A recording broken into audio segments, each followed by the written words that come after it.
నమస్కారం city news కి స్వాగతం. పట్టణంలో మెరుగైన శానిటేషన్ కొరకు చర్యలు చేపడుతున్నట్లు మున్సిపల్ చైర్పర్సన్ తాడిబోయిన రాధిక తెలిపారు. గురువారం పట్టణంలోని 7-8 వార్డుల్లో ఆమె పర్యటించారు. డ్రైన్లలో పేరుకుపోయిన షీల్డ్లను సిబ్బందిచే శుభ్రపరిచే పనులను ఈ సందర్భంగా ఆమె పరిశీలించారు.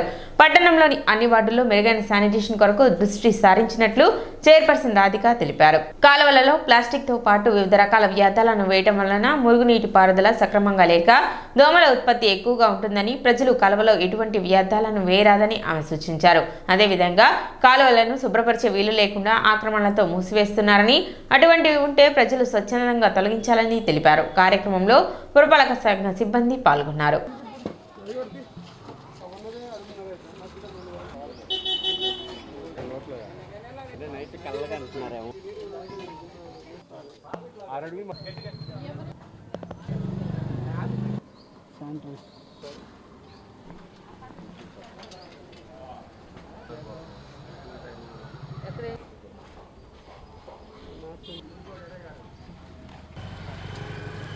ఏడో వార్డు 8వ వార్డు ఇది రెండో రోజు ఫెసిల్ డ్రైవ్ అనేది పెట్టి ఏర్పాటు చేసి ఇప్పుడు సిల్ట్ అనేది ఏ కాలంలో ఎక్కడ కలవాట్ల దగ్గర ఉండకుండా తీపిస్తూ జరుగుతుంది. అలానే మా మున్సిపల్ అధికారులు కానీ సిబ్బంది కానీ అందరం కలిసి శానిటేషన్ మీద దృష్టి పెట్టాం. అతి త్వరలోనే అన్ని వార్డుల్లో కూడా ఈ శానిటేషన్ మీద ఇంకా మెరుగుపరుస్తామని కోరుతున్నాను. అలానే మీ అందరికి కూడా చెప్పేది ఏంటంటే ఈ కాలువల మీద బండలు అనేది అది పరచకుండా లేకపోతే తీసే విధంగా పెట్టండి. మాన్యువల్ అలాంటి ఏర్పాటు చేస్తుంటే దాన్ని తీపిచ్చి మేము తీయటం జరుగుతుంది. అలానే ఈ కాలువల మీద కవర్లు కానివ్వండి, బాటిల్స్ కానీ ఇలాంటి వ్యర్థాలు వేయటాన ఆ కాలువ అక్కడ ఆగిపోవటం జరుగుతుంది. దానివల్ల మీకే ఇబ్బంది. ఈ దోమలు అనేది పెరుగుతున్నాయి. దోమల వల్ల ఎలాంటి విష జ్వరాలు వస్తున్నాయో మనందరికీ తెలిసిందే. మరి మీరు మాకు సహకరిస్తే ఇంకా బాగుండదు. కాబట్టి దయచేసి ఈ కాలువల మీద వ్యర్థాలు కానీ ఈ బండలు కానీ ఇలాంటివి వేయకుండా శుభ్రపరచుకోవాలని, మీ చుట్టుపక్కల ప్రదేశాలు కూడా శుభ్రంగా ఉంచుకోవాలని కోరుతున్నాను.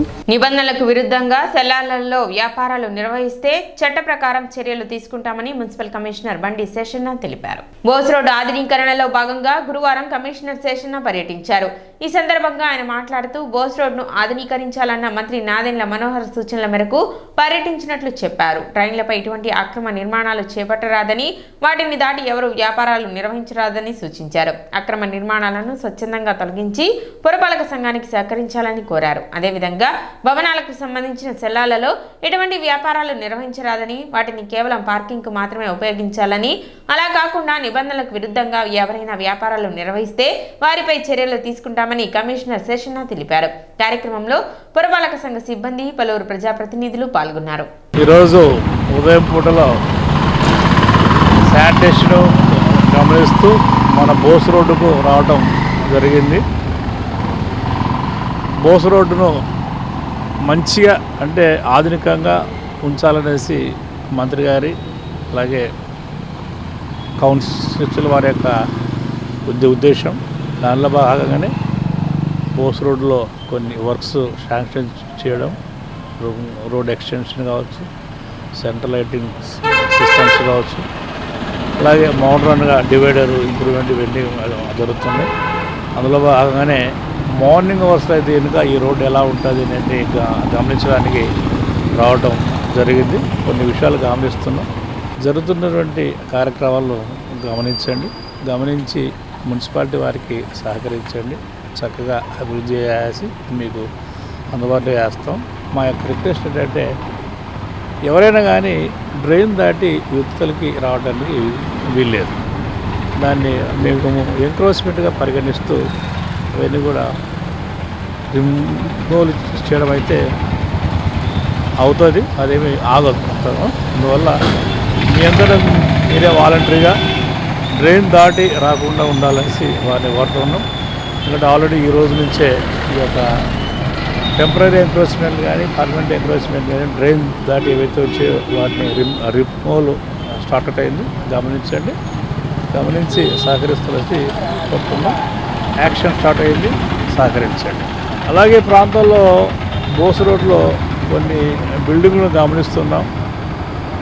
సెల్లార్లు ప్లాన్ ప్రకారంగా కట్టుకున్నారు, కానీ సెల్లార్ను పార్కింగ్ కోసం వాడటం లేదన్నటువంటి విషయాన్ని కూడా గమనిస్తున్నాం. వాళ్ళు ఇక్కడ ఉన్నటువంటి వాళ్ళందరూ కూడా గమనించుకోవాల్సిందంటే ఏ పర్పస్ కోసం అయితే మీరు శాంక్షన్ పెట్టుకున్నారో అలా కట్టుకున్నారో దానికోసమే దాన్ని వాడాలేసి వాటిని కోరుతున్నాం. సో ఎక్కడెక్కడ ఏమేమి ఉన్నాయి వాటిని వాడుతున్నారో అలాగా లేకపోతే వేరేగా వాడుతున్నట్టు సంగతులు కూడా గమనిస్తాం, నోటిఫికేషన్ కూడా ఇస్తాం.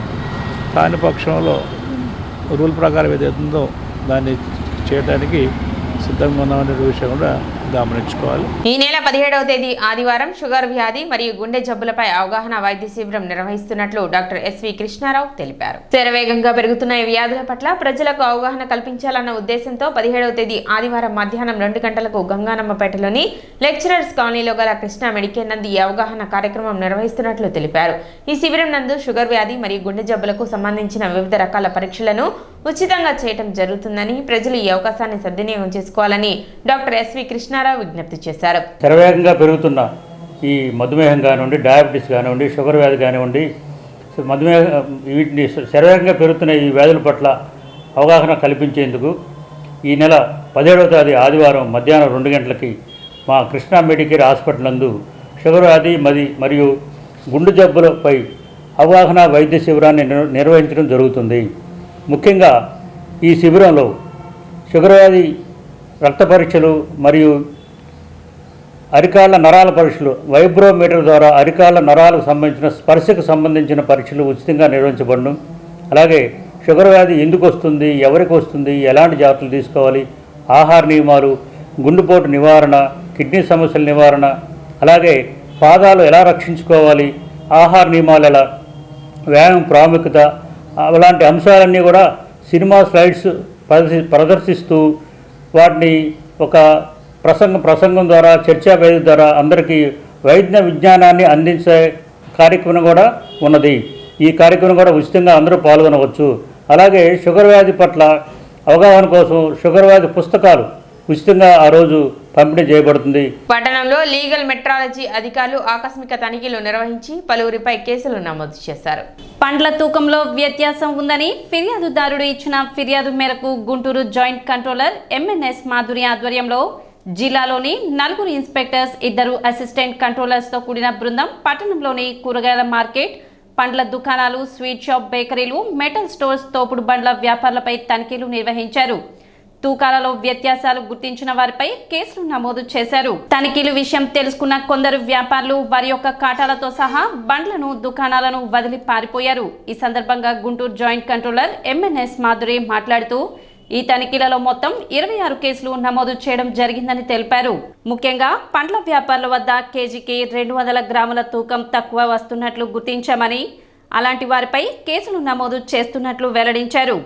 మెకానిక్ వేయింగ్ మిషన్స్కు సంబంధించి 5 కేసులు, పండ్ల దుకాణంలో 3 కేసులు, మెటల్ స్టోర్స్ నందు 1 కేసు, స్వీట్ షాప్ నందు 2 కేసులు, ప్యాకింగ్ డిక్లరేషన్కు సంబంధించి మరో 2 కేసులు, ఎలక్ట్రానిక్ కాటాలకు సంబంధించి 14 కేసులు నమోదు చేసినట్లు తెలిపారు. అదేవిధంగా జ్యువెలరీ షాప్స్, కిరాణా షాప్స్ కూడా తనిఖీ చేయడం జరిగిందని, వాటిలో ఎటువంటి వ్యత్యాసాలను గుర్తించలేదని తెలిపారు. తక్కువ తూకాల వల్ల వినియోగదారుడు నష్టపోతున్నాడని, వ్యాపారులు వారి యొక్క ధోరణి మార్చుకొని వినియోగదారుడు నష్టపోకుండా వ్యాపారాలు జరుపుకోవాలని ఆమె సూచించారు. ఈ తనిఖీలలో గుంటూరు, పల్నాడు జిల్లాల సహాయ నియంత్రణ అధికారులు మరియు పరిశీలకులు కొండారెడ్డి, సునీల్ రాజ్, శేషసాయి, అల్లూరయ్య, శివశంకర్, జాన్సైదా, నాగేశ్వరరావు తదితరులు పాల్గొన్నారు. తెనాల్లో ఉన్నటువంటి ఈ fruit shops, sweet shops, bakeries, తర్వాత మెటల్ స్టోర్స్ అంటే స్టీల్ షాప్స్, ఇవన్నీ కూడా ఇన్స్పెక్షన్ చేసాము. వెజిటబుల్ మార్కెట్ అదంతా కూడా చూసామండి. మొత్తం 26 కేసెస్ రిజిస్టర్ చేయడం జరిగింది. ఈ 26 కేసెస్లోనూ కూడా షార్ట్ పేమెంట్ కేసులన్నీ మేము నోటీస్ చేసినవి. ముఖ్యంగా ఫ్రూట్ వెండర్స్లో మేము షార్ట్ పేమెంట్ నోటీస్ చేసామండి కేసులు. ఒక కేజీ వాళ్ళు కనుక ఫ్రూట్స్ కొన్నట్లయితే 200 గ్రామ్స్ వరకు షార్ట్ వస్తున్నాయండి. ముఖ్యంగా మాకు ఆన్ కంప్లైంట్ మేము ఇక్కడికి వచ్చి ఇన్స్పెక్షన్ చేయడం జరిగింది. కంప్లైంట్ మీద కూడా చూసినప్పుడు 200 గ్రామ్స్ ఒక కేజీకి 200 గ్రాములు అంటే వినియోగదారుడు చాలా నష్టపోతున్నాడు. అన్నీ కూడా చిన్న చిన్న షాప్స్ వాళ్ళంతా తోపుడు బళ్ళు మీద పెట్టుకుని అమ్ముకునే వాళ్ళందరూ కూడా మా డిపార్ట్మెంట్ వాళ్ళందరినీ చూసి వాళ్ళు అక్కడ వాటిని వదిలేసి పారిపోయారు. వేయింగ్ స్కేల్స్ తీసుకుని వెళ్ళిపోయారు. మాకు దొరికినంత వరకు మేము ప్రస్తుతం అయితే ఈ రోజున ఫ్రూట్ షాప్స్ మీద 3 కేసులు పెట్టామండి. మిగతా వాళ్ళు దొరకలేదు మాకు.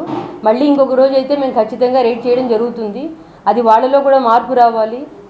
కరెక్ట్గా వినియోగదారుడికి వాళ్ళు రేటు ఎక్కువ చెప్పుకు నమ్ముకున్నా పర్వాలేదు తప్పించి రేటు తక్కువ చెప్పి తక్కువ తూకం ఇస్తూ ఉండడం కరెక్ట్ కాదు. దానిలో కూడా వాళ్ళు మార్పు రావాలి. అలాగే మెకానికల్ ఇన్స్ట్రుమెంట్స్ అంటే మెకానికల్ వేయింగ్ స్కేల్స్లో ఒక 5 కేసులు రిజిస్టర్ చేయడం జరిగిందండి, షార్ట్ పేమెంట్ కదా. అలాగే ఎలక్ట్రానిక్ వేయింగ్ స్కేల్స్ సంబంధించి 14 కేసెస్ రిజిస్టర్ చేయడం జరిగింది. ఆ 14 కూడా అన్స్టాంప్డ్ అండి. ప్రతి సంవత్సరం కూడా ఎలక్ట్రానిక్ వేయింగ్ స్కేల్స్ వాళ్ళు ఈ ఇన్స్పెక్టర్ లీగల్ మెట్రాలజీ వచ్చి వాళ్ళు ఇన్స్పెక్షన్స్ చేస్తారు. ప్లస్ వాళ్ళు ఎవ్రీ ఇయర్ కూడా స్టాంపింగ్ చేయించుకోవాలి వేయింగ్ స్కేల్ని. అది కరెక్ట్ ఉందా లేదా అని వాళ్ళ చేత సరి చేయించి ముద్ర వేయించుకోవాలి. ఆ విధంగా చేయించుకునేటువంటి 14 కేసులు రిజిస్టర్ చేయడం జరిగిందండి. అలాగే ఫ్రూట్ షాప్స్లో 3 కేసులు, మెటల్ స్టోర్స్లో 1 కేసు, స్వీట్ షాప్స్లో 2 కేసులు రాసామండి. స్వీట్ షాప్స్లో షార్టేజ్ కేసు ఒకటి దొరికింది. ఆ కేసు కాకుండా 2 కేసెస్ డిక్లరేషన్స్ అంటే ప్యాకేజ్ ఏదైనా కొనుక్కున్నప్పుడు ఆ ప్యాకేజ్ మీద ఉండాల్సినటువంటి డిక్లరేషన్స్ అనేవి ఎప్పుడు తయారు చేసింది, ఎవరు తయారు చేశారు, దాని రేట్ ఎంత, దాని వెయిట్ ఎంత, ఇవన్నీ కూడా డిక్లరేషన్స్ అనేవి ఉండాలి. అవన్నీ కూడా వాటి మీద లేవని చెప్పి దాని మీద 1 కేసు రిజిస్టర్ చేయడం జరిగింది. సో మొత్తం మీద ఇవాళ 26 కేసులు అయితే పెట్టడం జరిగిందండి తెనాలిలో. అలాగే జ్యువెలరీ షాప్స్ కూడా కొన్ని చూసాము. జ్యువెలరీ షాప్స్లో పేమెంట్ కరెక్ట్ ఉంది. కిరాణా మర్చెంట్స్ వాళ్ళు అసోసియేషన్ తరఫున కూడా ఆ షాప్స్ అన్నీ కూడా చూడడం జరిగింది. వాటిలన్నింటిలో కూడా పేమెంట్ అనేది కరెక్టే ఉంది. వాటిలో ఎక్కడ కూడా మాకు వేరియేషన్ అయితే కనిపించింది. అన్నీ కూడా బాగుంది. అది రెగ్యులర్గా జరుగుతూనే ఉంటాయండి. రెగ్యులర్ ఇన్స్పెక్షన్స్, రెగ్యులర్ కేసులు అనేవి అది కామన్. ఇది కాకుండా ఏమైనా స్పెషల్ డ్రైవ్ అని చెప్పి ప్రత్యేకించి జిల్లా అంతటిని ఇన్స్పెక్టర్స్ ఇక్కడ నుంచి పెట్టించారు.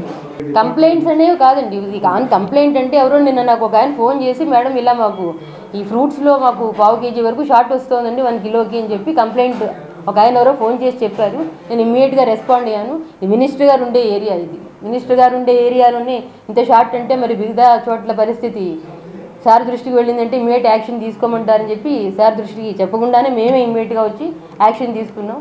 వాళ్ళంతా పారిపోయారు. షాపులు వదిలేసి వాళ్ళు తోపుడు బళ్ళు వదిలేసి వాళ్ళు స్కేల్స్ కూడా వదిలేసి వెళ్ళిపోయారు కొంతమంది. వాళ్ళని ఇవాళ కాకపోతే రేపైనా కూడా పట్టుకోవడం అనేది జరుగుతుంది. 15వ తేదీ తెనాలిలో సూపర్ స్టార్ కృష్ణ ద్వితీయ వర్ధంతి కార్యక్రమం నిర్వహించనున్నారు. శుక్రవారం సాయంత్రం 5 గంటలకు తెనాలి కొత్తపేటలోని రామకృష్ణ కవి కళాక్షేత్రంలో జరగనున్న పద్మశ్రీ సూపర్ స్టార్ కృష్ణ ద్వితీయ వర్ధంతి సందర్భంగా సూపర్ స్టార్ కృష్ణ జీవిత సాఫల్య పురస్కార మహోత్సవం మరియు సూపర్ స్టార్ కృష్ణ సినీ పాటల గానామృతం కార్యక్రమం కళల కానాచి తెనాలి వేద గంగోత్రి ఫౌండేషన్ విజయవాడ వారి సహకారంతో super star Krishna cultural wing Tenali ఆధ్వర్యంలో నిర్వహించనున్నారు. ఈ కార్యక్రమంలో సూపర్ స్టార్ కృష్ణ జీవితకాల రూపశిల్పి మేకప్ మెన్ చేబ్రోలు మాధవరావుకి పురస్కారం మరియు భీమవరం మోహన్ ఆర్కెస్ట్రా వారిచే super star Krishna musical night అంగరంగ వైభవంగా జరుగుతుందని కృష్ణ అభిమానులు, సినీ ప్రేమికులు పాల్గొని విజయవంతం చేయాలని super star Krishna cultural wing అధ్యక్ష కార్యదర్శులు ఈదర వెంకట పూర్ణచంద్, తాడివైన హరిప్రసాద్ కోరారు. కృష్ణ గారి చిత్రాలంటే ఇష్టం ఉన్నవారు అందరికీ కూడా రేపు శుక్రవారం నాడు ఒక పెద్ద పండగ రోజు. ఎందుకంటే కృష్ణ గారి 2వ వర్ధంతి కార్యక్రమం కళల కాణాచి వేద గంగోత్రి ఫౌండేషన్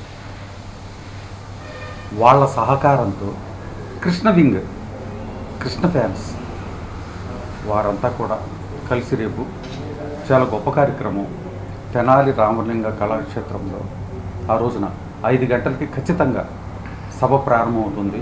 6 గంటల్లోపు మన నివాళులు అర్పించడానికి మన నక్క ఆనందబాబు గారు, బుద్ధ వెంకన్న గారు, వాళ్ళందరూ కూడా నన్నపనేని రాజ్కుమార్ గారు, ప్రముఖ సినీ నిర్మాత మన శాఖమూరి మల్లయ్య గారు, వీళ్ళందరూ ఏం చేస్తారు. ఇదంతా కూడా మా అందరికి కూడా ఉత్తేజం.